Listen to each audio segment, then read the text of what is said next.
Jenny Lioré. Je suis ravie de vous retrouver pour ce jeudi 20, dans lequel je vais vous parler de mythologie et de printemps, ou de printemps et de mythologie. Alors on se retrouve tout de suite. Tic tic tic.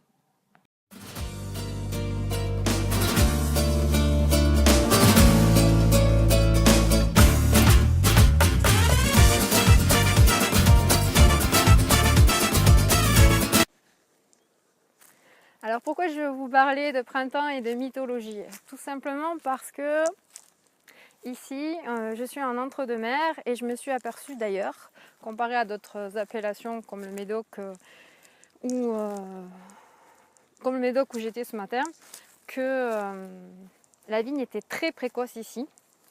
Notamment ici, on est sur un sol argilo-calcaire et graveleux. Je vais vous montrer ça de suite.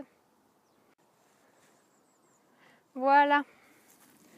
Voilà la précocité. On est donc le 2 avril aujourd'hui.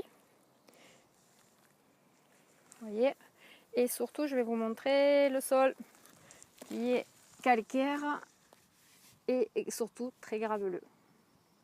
Donc on est sur Arbis, sur une propriété qu'a récupérée, je crois, l'année dernière, Gérard Massieu. Elle est en agriculture biologique.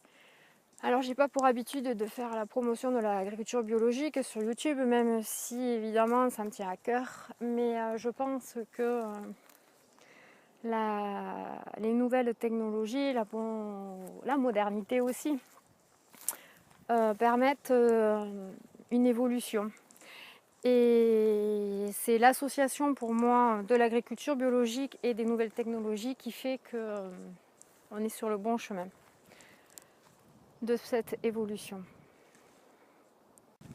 Et donc je vais vous parler du printemps. Et pour moi, l'agriculture biologique a ouvert un champ de conscience dans le monde de la chimie et du conventionnel. C'est-à-dire qu'elle a apporté le fait de pouvoir faire le plus sainement possible, ou de pouvoir avoir en tout cas une vendange, une récolte différente et un travail différent des sols, un travail peut-être plus en respect de l'environnement, plus proche de la nature. Et c'est ce travail-là aujourd'hui qui permet au monde conventionnel et au monde de la chimie de s'ouvrir vers la possibilité de faire attention à protéger la nature. Je pense que c'est très important. Et il y a une autre ouverture aussi qui est envisageable et qui est possible, c'est celle de la spiritualité, et c'est pour ça que je vais vous parler de mythologie. Donc vous avez vu, je vais vous remontrer. Donc c'est ici, dans ces quelques feuilles, que va se passer la possibilité qu'il y ait une récolte pour 2019, et aussi que, comment est-ce que je pourrais dire ça, ces feuilles ainsi que tout ce qu'il y a à l'intérieur de la feuille contiennent toutes les informations pour le millésime 2019, mais aussi le millésime à venir, les autres pour 2020 par exemple, puisque la taille s'est faite pour les années à venir aussi, et pas que pour cette année-là. Et donc, je vais vous parler de Déméter. Déméter, c'est, on va dire, la déesse des moissons, la déesse des moissons abondantes, la déesse des récoltes, la déesse de la terre fertile. Elle a fait une fille avec Zeus, et cette fille, elle s'appelle Corée.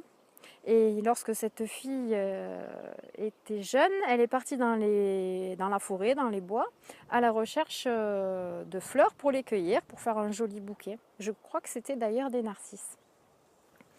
Et là, lorsqu'elle est en train de cueillir ces fleurs, elle se fait enlever par Hadès. Hadès, c'est le dieu des mondes souterrains, le dieu des enfers. Il l'a trouvée tellement belle, il n'a pas pu résister et il se l'est appropriée, il se l'est amenée dans le monde des enfers. Ce qui fait que sa mère, Déméter, la mère de Corée donc, a beaucoup pleuré, elle était très triste. Elle a donc contacté le monde des Olympiens, les dieux, en leur disant: aidez-moi s'il vous plaît à retrouver Corée. Et ils ont ignoré sa demande. Ils lui ont dit en gros, bah, débrouille-toi, quoi, t'es assez grande. Alors elle est partie, elle toute seule, à la recherche de sa fille. Et donc elle s'est concentrée sur cette mission-là et a délaissé son rôle de fécondité de la terre, d'abondance de la terre, et de rendre donc le plus fructifère possible les récoltes. Au bout d'un moment, les dieux, les Olympiens en ont eu ras la casquette, et comme ils savaient où était Corée, ils ont dit de manière à ce que l'abondance revienne sur la terre, on va demander à Hadès de rendre Corée à sa mère.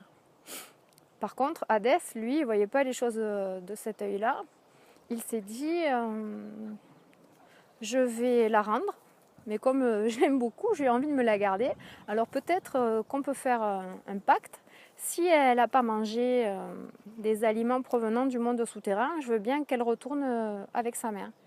Mais si ce n'est pas le cas, elle restera chez moi, dans le monde des enfers, dans le monde souterrain.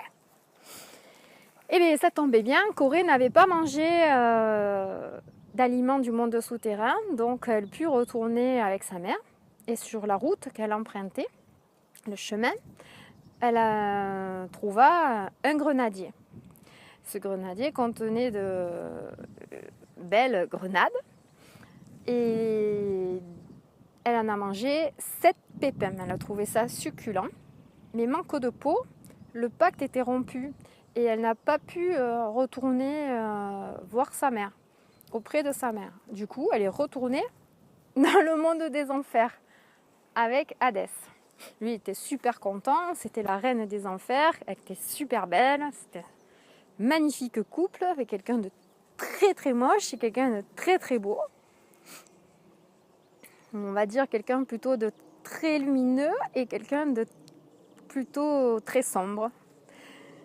Et donc Déméter, elle par contre, ça la faisait pas rigoler tout ça, elle passait son temps à pleurer et elle s'est dit, moi c'est fini, je ferai plus mon rôle du tout de faire fructifier la terre, je vais faire en sorte qu'elle soit stérile, je vais plus du tout m'occuper de tout ça, c'est pas mon problème, ça me regarde pas, moi je veux ma fille et puis c'est tout.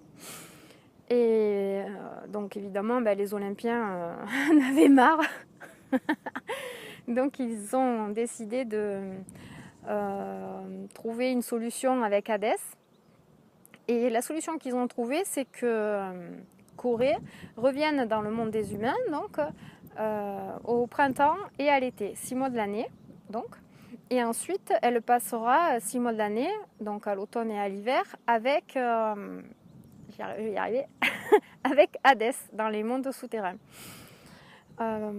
C'est comme ça qu'est né le printemps et l'été et l'automne et l'hiver. 6 mois de l'année, Corée, lorsqu'elle est dans le monde des humains, entre le printemps et l'été, elle s'appelle Corée. Et les autres 6 mois de l'année, lorsqu'elle est dans le monde souterrain, avec Hadès, elle est la reine des enfers, elle s'appelle Perséphone.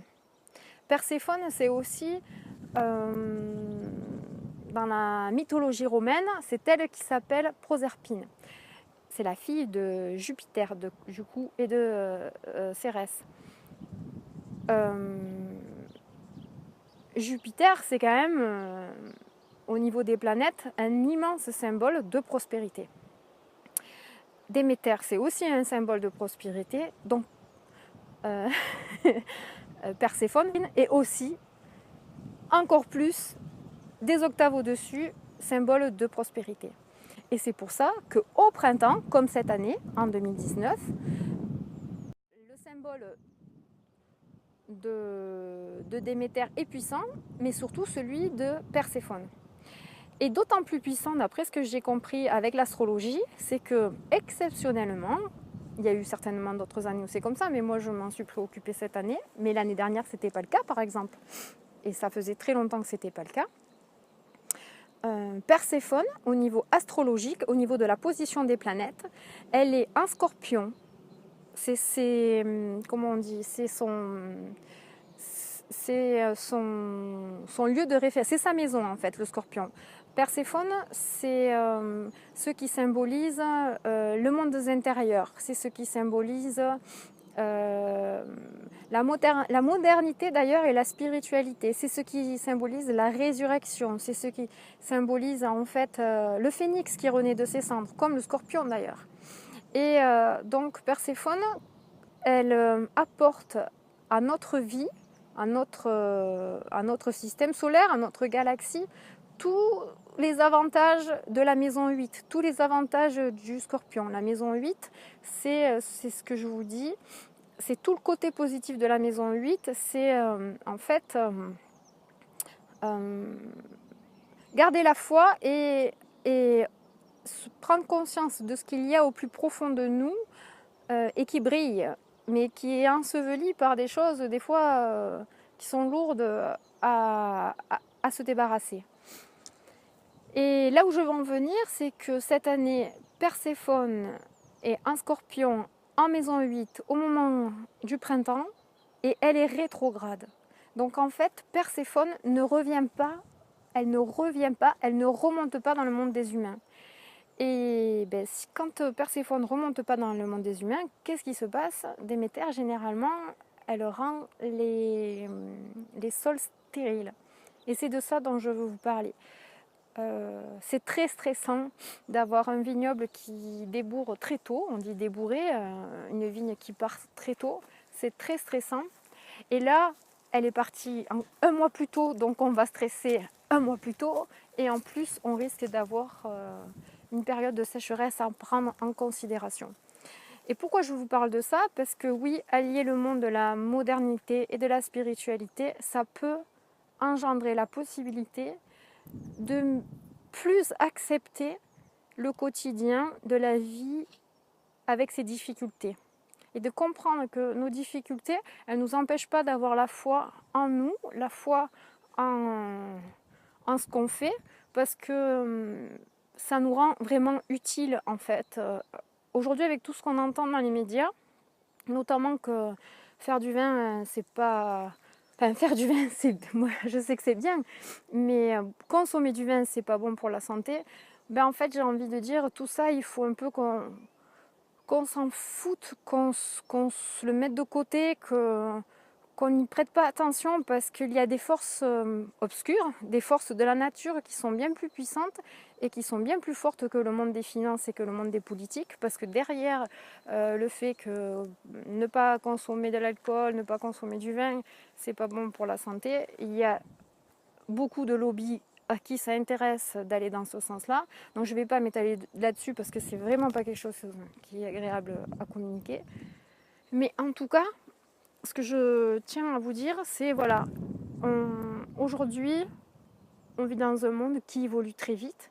Et c'est cette évolution qu'il faut qu'on prenne en compte, qu'il y a quand même des règles de la nature qui sont peut-être plus à respecter, en tout cas à prendre en compte et en considération que finalement ces règles dans le monde dans lequel on vit. Enfin, en tout cas, c'est mon avis. Voilà, donc finalement, c'est quand même non seulement un gros stress pour le vigneron de paniquer, d'anticiper tout dégât climatique qui peut être causé sur sa vigne, mais il a fallu aussi anticiper, mais vraiment, la taille, parce qu'il faisait chaud, il faisait beau, et qu'il fallait tomber les bois rapidement pour regarder, voilà, quand on tombe les bois, tous les bourgeons peuvent sauter. Je crois qu'il y a énormément de gens qui consomment du vin sans se rendre compte de toute la difficulté du travail qu'il y a, de ce travail qui est en plus un travail difficile, physiquement, en plus d'être psychologiquement compliqué.